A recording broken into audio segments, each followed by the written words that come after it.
powerful summer. There was a summer in 2020 that happened where we were just going through a lot. And we had this initiation that to me, it was like a lot of crying. It was a lot of meditating to Adi Ashanti. It was a lot of trying to figure shit out in our home and in Venice. And A lot of the surrender experiment. with the surrender experiment. And we got this initiation that is so precious, which is like, I think of it as being akin to the initiation that you get if you meditate for long enough, which is like, yo, before people meditate, right? For the most part, I'll just speak for myself. Like I'm wandering around being like, my problem is because of something out here, right? Like you suck, people are dumb, this food sucks, the situation sucks, like my job sucks, whatever it is, right? Like there's something wrong with people, something wrong with this, something wrong with that. And sometimes it's like, yeah, there's something wrong with me is like the really deep feeling, but usually it's like very externalized. And to be happy, I need to make this external world like fit a certain idea in my head in order to be happy. Mm-hmm. Then you sit on a meditation cushion for long enough and you're like, eyes closed, just on the meditation cushion. You're like, I'm perfectly unhappy all by myself. Like, I actually don't need anyone to make myself unhappy. No, don't need any idiots, don't need bad food, don't need a bad job. Like, I'm just so fucking miserable here on my own. God damn it, right? It's just like, wow, okay. So like I am bringing so much more to the table than I ever thought, right? Does that mean that the external world doesn't matter at all? No. But if you walk around thinking that the external world is everything, you're missing this massive component, right? Or you're never really looking at the misery within you. So it just stays there and then it manifests in the misery outside. Totally. Yeah. And so one of the things that I saw was that you can have that realization, right? Which I had very young in my life, but not have the same realization in romantic partnership, especially. So I did not see the degree to which I was still projecting heavily onto you and making everything that sucked in the relationship was like your problem, or in some ways it was like my behavior, but I couldn't see where that was coming from. And that summer, I feel like we sat down inside of ourselves, cried our faces off. It was such a sad summer. And sat down inside of ourselves and you can say what this version of it was for you, but I remember for me, I was like, fuck, like I've been sad with men my whole life. Like I was sexually abused by my father. Like I like fucking sad. And like I've been so sad. Like I will make almost any situation sad, and like you could give me absolute perfection, right? Whatever I think I want. And I'll be happy for an hour maybe. And then I'll find some way to be sad again, right? And in that sadness, it was so easy for me to be like, you're not meeting me. You're not being spiritual enough. You're not like all of this stuff. You're defensive. You're like blah, blah, blah, blah, blah. You're the wrong person for me. Like all of that. Finally, that summer, I was like, doesn't matter what man you put in front of me. Like, I'm going to be sad. And like, that is a hard, hard pill to swallow. And I really took deep responsibility for that. And for those egoic patterns, you put any man in front of me right now with my own egoic shit, I'm going to find a problem with him. And I did. I found a problem with every good man that I've ever been in a relationship with over and over again. Put any man in front of me, I'm so upset inside and sad and disintegrated. Like, I'm going to pick a fight. And I really it was such a moment of fucking clarity because I was like, look, like, it doesn't matter anymore whether we're meant to be together. It doesn't matter whether this is the right relationship. What matters is that you're the person in front of me and I would do this to anyone. So like what I need to do, same with meditation, right? What you learn over time is like, look, if I sit on this cushion long enough and I take enough self-responsibility and I get present enough, I will actually stop creating those patterns. If I see underneath the fundamental illusion of creating that pattern, I can have choice. It doesn't mean I'll never do it again, but I have a choice. And so I was like, all right, so my focus now is not on you. My focus is not on what you don't do for me. And my focus is not on like whether we're right for each other. My focus is on what do I need to do inside of myself to get right so that I stop filling this dynamic or any dynamic with sadness, with projection, with anger, and with story. And that was my real turning point that summer of 2020 where I was like, no more. Yeah, it was a big turning point for me as well, but not it was more a stepping stone turning point because, as I said before, you like our relationship, I was miserable a lot of the time. Yeah. But when you took self-responsibility for that, I realized, as you were just saying, that the misery was in me. Like, I'm miserable. Totally. I sit in meditation and I'm miserable. I'm alone. I'm miserable. Like, there's a lot of miserable, like, I have a lot of joy in my life as well, but like Totally. there's a deep like misery and sadness in me. And rather than making it your fault, I couldn't anymore. Yeah. But I did just make it my own fault instead. Totally. So instead of like just loving that part of me, I started making myself the enemy. Totally. So, Andrew, you're miserable. Like, you've got to change this. You've got to do like I'd be like beating myself up for what I used to beat you up for. So it was a beautiful shift and realization during that time. But it was another few years before I actually started to have love for that part of me. Mm. Yeah. I mean, it's like I have so much compassion for that part of me that was like, yeah, there's something wrong with you. That's why I'm so sad. You know, if you were a better man, more masculine, did more spiritual practice, showed up more, fucked me more, whatever the story was, like I would not be this sad, right? And it's just like so instructive to be like, shit, man, I would be this sad, like no matter what, if I don't take responsibility for my sadness. Now, caveat here, does that mean that like you should never leave a relationship? No, it doesn't mean if you're in a toxic, unhealthy relationship, of course it's going to be bad for you. And you can be genuinely unhappy if you're in the wrong relationship for long enough. But I remember this like kind of endearing, kind of tragic thing you used to say to me, which was like, I wake up miserable in the morning and I think it's because you're the wrong person for me. And I remember, you know, it's to me, I think it's clear to you now, like, yes, you can feel miserable sometimes if you're with the wrong person, but like you wake up miserable with or without me, you know, and like to see that in oneself is like, yeah, it was such a convenient thing to blame that on you. yeah. And that, you know, even if I'd have like been conscious of it, that's how I felt before the relationship with you. And after the relationship with you, I often wake up sad. And I know now that it's a fear of life. Yeah. I'm afraid of the day. I'm afraid of the unknown. And that's where it comes from. And once I like feel into that and breathe into it, that, you know, that fear, that sadness, that misery goes away. But that was my pattern in the morning. And yeah, I just projected it straight onto you that, oh, I'm in the wrong relationship. Layla makes me miserable. Totally. And I think that's a really humbling thing for a lot of us on the spiritual path to look at, to really be honest with ourselves about, is like our egos will take any excuse to not be self-responsible. And you can start to learn to be more self-responsible in all these other domains, and your partner can be the most convenient excuse in the world to completely ignore the source of your own reactions and behaviors and experiences. And I think a partner is the most convenient person in the world for that. Totally.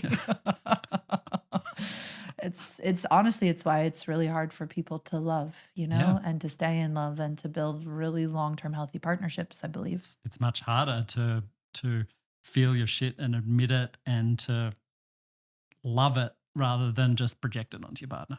Totally.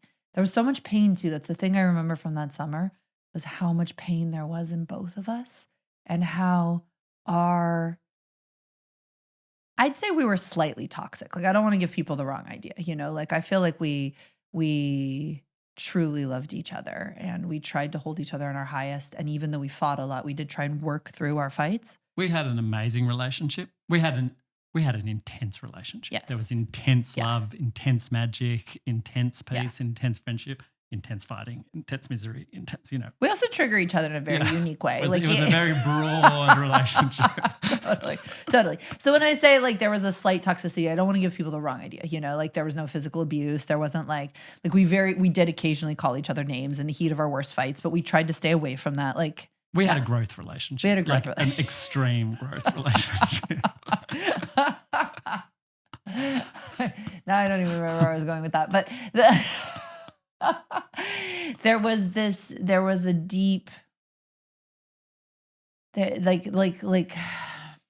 all of that can be so distracting as well. Okay, yes, that felt more comfortable. That was a better option than feeling the pain I was still carrying inside of me. And what was wild too was how much pain you had, and we don't acknowledge that in men enough, and I didn't realize the extent of the pain you were carrying. I didn't realize either. Yeah. It's interesting. I had no apparent trauma growing up. Yeah. I had a great child. I had parents that loved me. But I just got my own shit from school, culture, mother, father. That wasn't like super, super toxic, but just like gave me my own patterns and my own, like, my mother and I used to argue a lot. We used to scream and shout at each other. I was never taught to, I was taught to express my feelings when it wasn't to do with my family or the relationship, but I wasn't taught healthy ways to communicate. Yeah, totally. Totally. And I feel like what I think was really humbling for you, and I think this is important, like as we explore masculinity, right? Like when we first met, I remember saying to you, everyone's got a giant ball of unfelt pain inside of them. And you had the most hilarious response. I don't to make remember. me look This is going to be bad. great for you to tell me my response. You said, Layla, I think that might just be you. Oh, I don't remember that, but it's probably something I would have said. I was like, yo. I was like, I'm fine. I'm just like this great sort of relaxed, chilled out guy that was like happy on the outside and like super miserable on the inside, but didn't admit that. There's not a lot of men in the world like that. And like, that's the thing though. I'm still a little bit miserable on the inside too. Oh, totally. And you're making these great Instagram videos about it.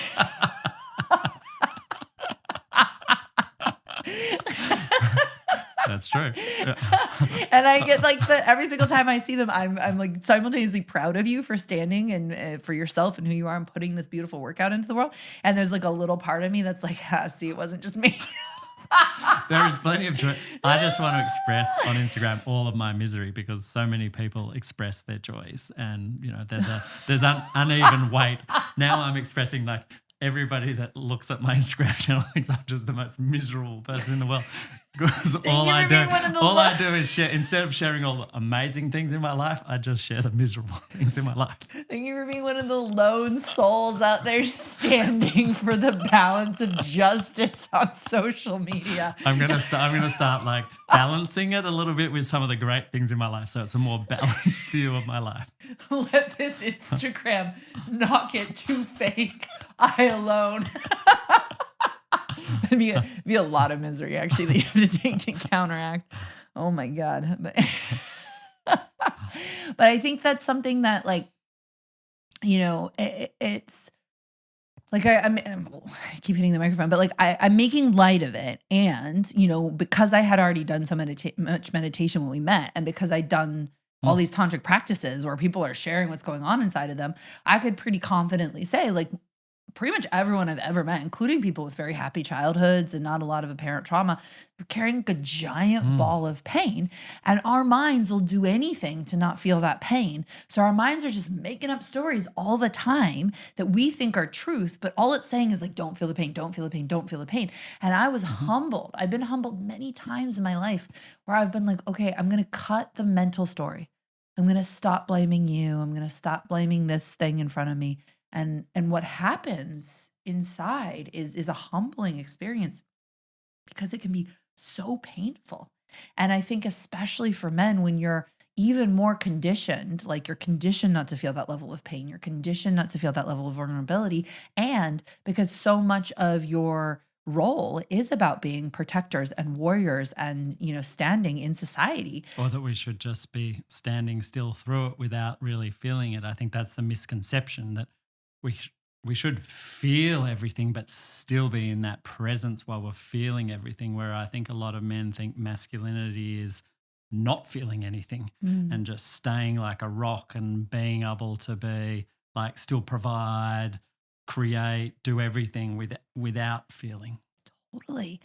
So it's like, how do you come home to yourself and to your true power, to your true ability to love, when the path home goes through this like giant ego crushing ball of pain that the whole world has told you to never feel?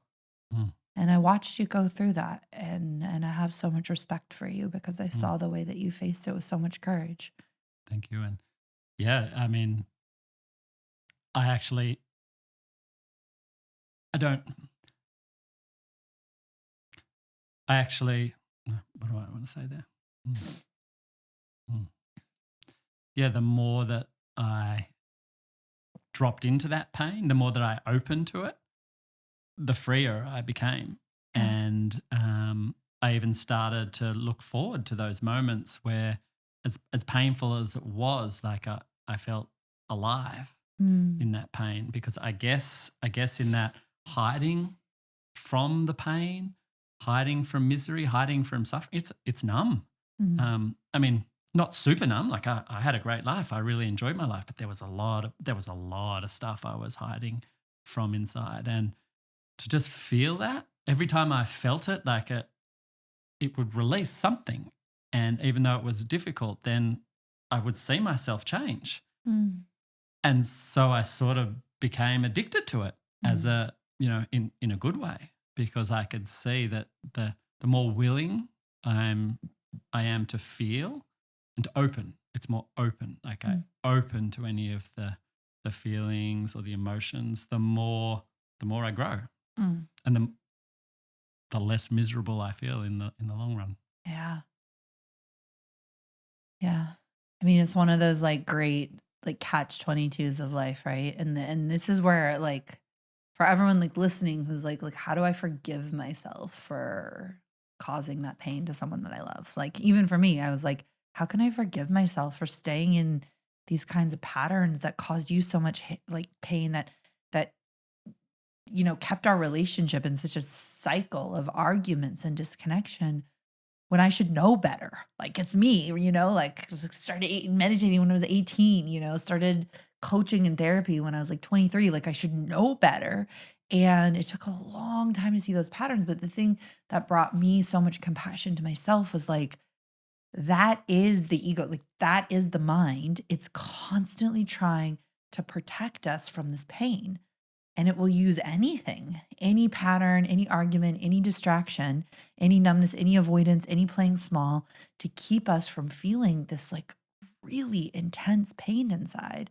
And what you're saying, it's like once you actually start to feel through that pain and realize how much better you feel on the other side, it becomes this like, you know, upward spiral of wanting to do it more and more and more. But until you have that moment of like, wow, like it's worth it to feel this, you just stay in that avoidant pattern where it's like whatever it takes to not go there. So that's where I've been able to find the compassion for myself in having kept those patterns for far too long. I don't blame myself from taking things from my childhood. I don't blame myself from taking things from my family, but I do hold myself accountable for keeping those patterns after a certain period of time. I throw out 30 as like the cutoff year.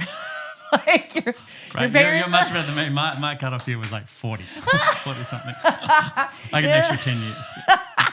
It's like even getting there at all is a huge blessing. But it was like, yo, like cut off at 30 of like blaming my parents for anything. Doesn't matter how much therapy I've done or whatever, or like how deep the trauma was. Like at a certain point, I become fully self-responsible for my choices, regardless of how I was raised. And, and it's no joke to feel that pain and to make that transition. But the other thing is, remember how I said earlier that I could never tell that you were in that much pain? Mm, It's like as soon as I sat with my own pain, that's when I could look at you and be like, oh, like he's in pain too. And I think man to woman, we do that to each other. Like when men are so disconnected from their own pain, they don't even know they're in it. They're so in their story. It's like they hurt women and they don't even realize it, right? And women do the same thing. It's like it's your problem, it's your fault. You should be this, you should be that. I don't even realize how much pain I'm in, and I don't mm. even see how much pain I'm causing you.